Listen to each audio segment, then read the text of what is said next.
Okay, all right, let's dive in. Imagine this fight, you know, one that comic fans have argued about forever. Superman versus the Silver Surfer. Oh, yeah. A classic matchup. We see these guys saving the day all the time, but they're almost always, holding something back, worried about buildings, people. Absolutely. Collateral damage, innocent lives. It's core to who they are, that restraint. But what if? What if? What if you just took that away?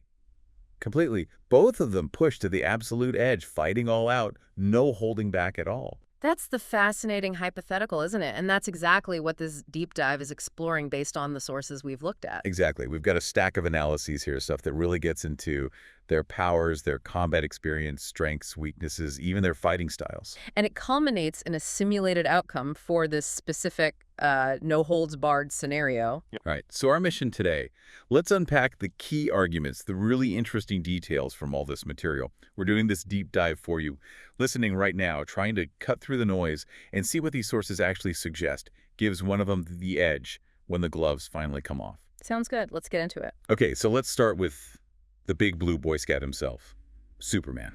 We know the basics, right? Kryptonian dying planet. And his power source is key here. His cells, they're like tiny solar batteries. They soak up yellow sun radiation. And convert it into this, well, frankly, ridiculous array of powers.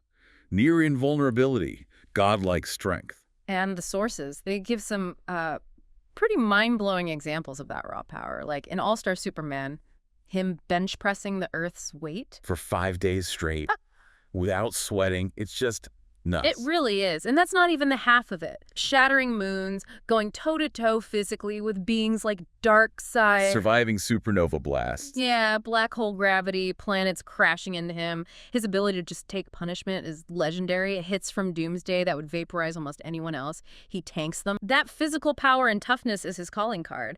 But the sources also stress his speed. It gets underrated sometimes. People focus on the strength, maybe. Maybe. But we're talking faster than light thinking, faster than light reactions. Wow. Yeah, he can zip across solar systems in seconds, sure, but in a fight, being able to think and react faster than light, that's huge. Means he can keep up with speedsters, dodge stuff like Darkseid's Omega beams, which literally bend space.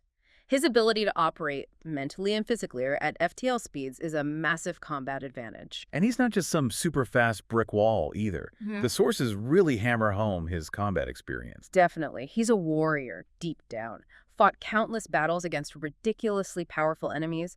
Darkseid, Mongol, Lobo, even other evil Supermen. And it's not just about overpowering them. No, and this is where it gets interesting. The forces point out he has actual combat training. Kryptonian martial arts like Torquazam Rao for fighting, Torquazam Vo for mental discipline.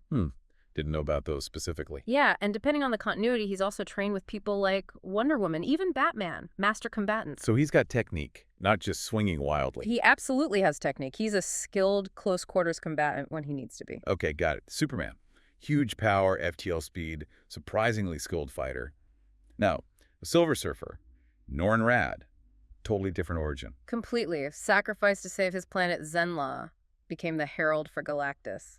And got juiced up with the power cosmic. Right. And the power cosmic, think of it as this almost limitless, internal, universal energy. It's part of him. Not like Superman needing the sun. Exactly. Surfer's power is self-sustaining.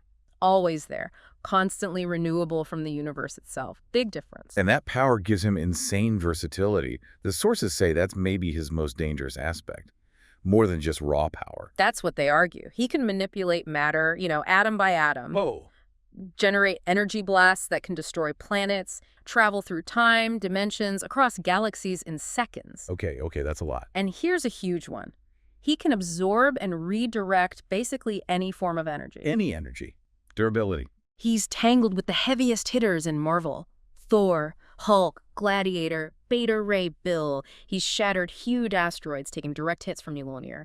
And his travel speed on the board, also faster than light, incredible speed. But combat speed, the sources say, maybe not quite on Superman's level. That's often how it's portrayed, yeah.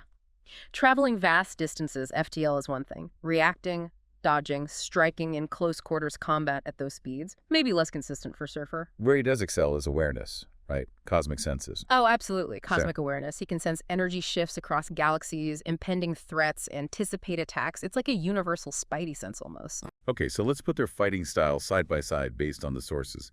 How does Surfer typically fight? Primary style. Energy combat. The sources almost call him a cosmic mage. A mage, okay. Yeah, constantly manipulating the power cosmic, blasting, creating shields or constructs, redirecting incoming attacks, stuff like that. His secondary approach uses his speed and mobility. The speed sniper idea. Exactly. Using FTL travel, the board's agility, to stay at range, control the battlefield, pick his shots. Very effective at dictating the terms of engagement from a distance. And getting up close, punching. Much rarer for him. The sources are clear. He lacks formal hand-to-hand training. If he's forced into melee, it's usually raw, cosmic-powered strikes. Brutal, but not technically refined. And even without restraint, his core nature influences him. The sources suggest so. They call him a philosopher warrior. He prefers diplomacy. So even unrestrained, his fighting style is likely more tactical, aimed at efficient victory, not just mindless destruction. Okay, makes sense. Now, Superman style. The sources say, at heart, he's a power brawler. That's often his go-to, yeah. Use the overwhelming strength, speed, and vulnerability to just charge in, hit hard, slam opponents, fight like a super fast tank. That training you mentioned earlier complicates that brawler label. Massively. The sources really stress this. The Kryptonian arts, the training from Batman, Wonder Woman, Wildcat, it means he has technique. So not just haymakers. Definitely not. Nerve strikes, grappling, precision targeting, understanding leverage. He can access that refined skill when needed. He's not just a brawler. And he uses all his powers together, right? Yeah. A multi-powered tactician. Yeah, in a serious fight, it's the whole package. Super speed punches combined with heat vision to distract or cut off escape, freeze breath to immobilize, using flight for angles. He puts it all together strategically. Exactly. And normally, he's analyzing collateral damage, holding back power. But in this no-restraint fight, that analytical mind is just focused on the win, how to apply all that power most effectively. Pure combat focus. Right. Okay, let's tackle a big one. A common argument you always hear, usually favoring Surfer, his telepathy. Ah, yes. The mind scan for kryptonite argument. Exactly. The idea is Surfer just reads Superman's mind, finds the kryptonite weakness, and poof, uses matter manipulation to make some. Game over. It sounds devastatingly simple, right? And people often point to him scanning the Hulk's mind as proof. But the sources we looked at, they throw some serious cold water on that. First off, Superman's mental defenses. Right.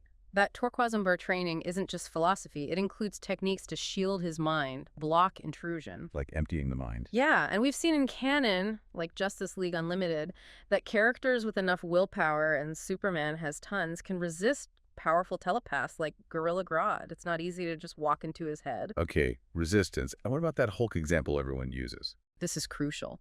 The sources highlight a detail often missed. When the Surfer scanned Hulk's mind, Hulk was out cold, unconscious. Oh, not actively fighting back mentally. Exactly. And there's another instance reference, Silver Surfer #125, where Surfer actually tries to analyze Hulk's energy signature during a fight. Yeah. And he explicitly finds he can't. It's too much, too chaotic in the heat of battle.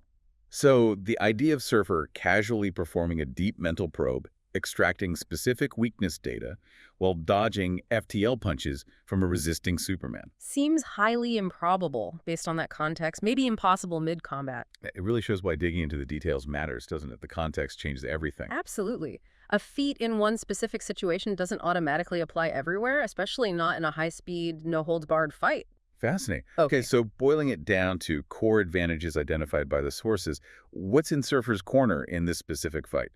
Well, beyond the sheer versatility of the power cosmic, the sources point to his board as a unique asset. Right, it's not just transport. Not at all. It can act on its own. Tracked Nova once, intercepts attacks. It's a weapon, a shield, a rescue device. It's a strategic tool. And his energy manipulation, you mentioned that earlier. Yeah, the source kind of frames both of them as top-tier energy manipulators, just in different ways. Superman can absorb a lot, even cosmic stuff sometimes. But Surfer's ability, it's described as more seamless, instinctive. Like breathing for him. Pretty much.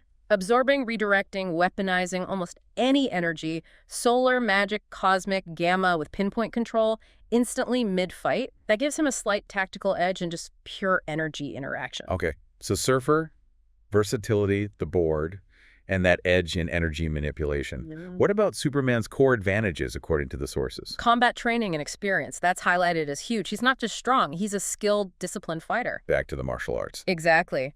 And the source uses a really specific, maybe even surprising example to drive this home.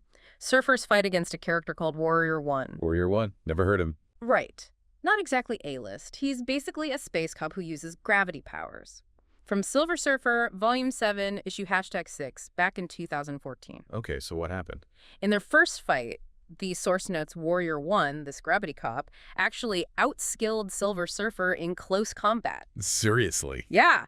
Surfer apparently couldn't control his board effectively while grappling up close, and Warrior One managed to pin Surfer down and put him in a chokehold. A chokehold. On the Silver Surfer. A chokehold that, according to the source, Surfer didn't have the technical skill to escape. Wow, so how did Surfer win? Technicality. Use his power to remove Warrior One's badge, making him stand down due to his code. But the point the source makes with this anecdote is powerful. Skill and technique can beat raw power and speed, especially up close. Surfer's lack of formal CQC training was a massive weak point there. That's actually incredible, but there was a rematch, right? The source mentioned context. Absolutely crucial context. The source explains that Warrior One's impressive strength and speed in that first fight, likely amped up by the super high gravity of the planet they were on, Planet Prime. Ah, okay. Environmental boost. Exactly. Their rematch happened in space, without that gravity assist. Warrior One just couldn't hang with Surfer's raw power cosmic. So the first fight shows skill beats power in that specific CQC scenario. But the rematch shows power and conditions still matter hugely. Perfectly put. And this is where the sources argue Superman has the edge. They describe him having this combat trifecta: speed, strength, and technique. How do they work together for him? Well, the speed isn't just travel speed, it's combat speed. Reacting faster than almost anyone, dodging those Omega beams, keeping up with the Flash. Right. The strength isn't just lifting heavy things, it's applying that power tactically in motion. Overpowering guys like Mongol or Doomsday, sure, but also matching skilled fighters like Wonder Woman or Shazam through controlled force and pressure, not just brute impact. And the training applies that strength and speed effectively. That's the key. The martial arts, the experience. It gives him the how. Counters, grapples, nerve strikes, breaking guards, using leverage. It turns raw power into focused, skilled application. So Surfer prefers range, the Cosmic Navy style. While Superman thrives up close, he closes distance instantly, adapts on the fly, and uses that combination of speed, power, and skill to dominate close-quarters combat. The source material basically calls him one of the most dangerous and complete CQC fighters there is. He can outfight people who might even match him in raw stats. Okay. So after laying all that out, powers, styles, experience, that Warrior One example, what's the final verdict from the sources on this unrestrained fight? Who takes it? The sources we analyze conclude that Superman holds the edge, the definitive edge in this specific no-holding-back scenario. Wow. Okay. And the main reason? It boils down to that combination. They have somewhat comparable versatility overall, Surfer's energy mastery and board versus Superman's diverse power set. But Superman has vastly superior hand-to-hand skill, faster reaction speed in combat, and way more experience winning brutal, close-in fights against top-tier opponents. So how could Surfer win, according to them? Is there a path? There is, but it's narrow. He'd have to perfectly execute his range strategy. Use energy manipulation, control the environment, keep Superman constantly at bay, never letting him close the distance. He'd have to totally dictate the fight's flow from range. But Superman's speed and skill make that unlikely. Highly unlikely, according to the analysis. Superman is built to close that gap and engage. And the final tally, the simulated outcome. The sources suggest that under these specific unrestrained conditions, Superman wins 7 out of 10 times. 7 out of 10. Wow. And it's crucial, the reason isn't just Superman hits harder. No, not at all. The sources explicitly state he wins not because he overpowers Surfer necessarily, but because he outfights him. His skill and combat application make the difference against Surfer's versatility and raw power. That really reframes the whole debate, doesn't it? We usually just compare biggest feats who blew up a bigger planet. Right. Raw power levels. But this analysis based on the sources, suggests that even against someone with the sheer cosmic might and versatility of the Silver Surfer, factors like refined skill, tactical thinking, CQC mastery, and deep combat experience can actually be the deciding edge. It forces a shift from just who's stronger to who's the better fighter in this specific context. Yeah. That Warrior 1 fight, even with its caveats, illustrates that perfectly. Skill mattered tremendously up close. Absolutely. And thinking about this whole deep dive, Yeah. especially that Warrior 1 situation, both the fight and the rematch context, it really makes you wonder, doesn't it? We looked at this specific no-holds-barred scenario, but Warrior 1 showed how location and skill could trump power until the conditions changed. The environment, the power sources. Yeah. It makes you think, how much do the actual conditions of any superpowered fight and the specific skills each combatant brings and can actually apply in those conditions truly determine who wins? Yeah. Maybe even more than just looking at their absolute peak power levels on paper. That's a great question. Definitely something for you, the listener, to chew on.